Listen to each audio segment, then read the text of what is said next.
Hi friends, ఇగోనండి జీడిమడి పళ్ళు. పండు అంటే ఒకటేమో పసుపు రంగులో ఉంటుంది, ఒకటేమో ఎరుపు రంగులో ఉంటుంది. కానీ ఎరుపు రంగులో పండు తింటా ఉంటుందండి, మన యాపిల్స్కే కూడా పనిచేయదండి. కానీ ఈ తినడం వల్ల మనకి ఆరోగ్యం చాలా మంచిదండి, బాగుంటుందండి. కానీ కొంతమందికి దొరకదు, కొంతమంది ఏమో కొనుక్కుని తింటారు. ఇదే పండు మేము ఏం చేస్తామంటే, ఈ ఎక్కను చూసారా, ఈ ఎక్క చూసి ఈ పండుని చూసారా, ఈ పండు పక్కన ఆడేస్తామండి.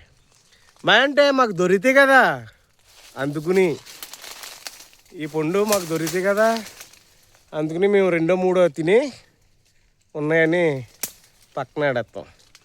కానీ తినాలండి. ఆదివారం వచ్చేలోపుకి సరదాగా పిల్లల్ని మనకు చేను లేకున్నా కానీ ఆ పక్కింటి వాళ్ళు ఎవరో ఒకరు చేలో తెలిసిన చేలో తీసుకెళ్ళి అందంగా పండు, ఇది జీడిమడి పండు అమ్మా, ఇది తినాలే, సలవ చేస్తుంది ఎండాకాలం అనేసి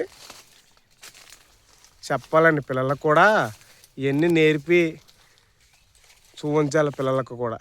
అంటే మనకు తెలుసు, మన పిల్లలకు తెలదండి. కానించి ఇగోండి ఈ పచ్చిక్కలు ఉన్నాయి చూసారా, ఈ పచ్చిక్కలు మనం కోసుకుని మాంసం కూరలో వేసుకుని తింటే దాని రుచే వేరండి, చాలా బాగుంటుంది. ఈ తోట మంది కదండి, మా బావగారిది. ఆడు సరదాగా ఇంటికి ఉన్నాం కదా అనేసి తీసుకొచ్చేయండి నన్ను.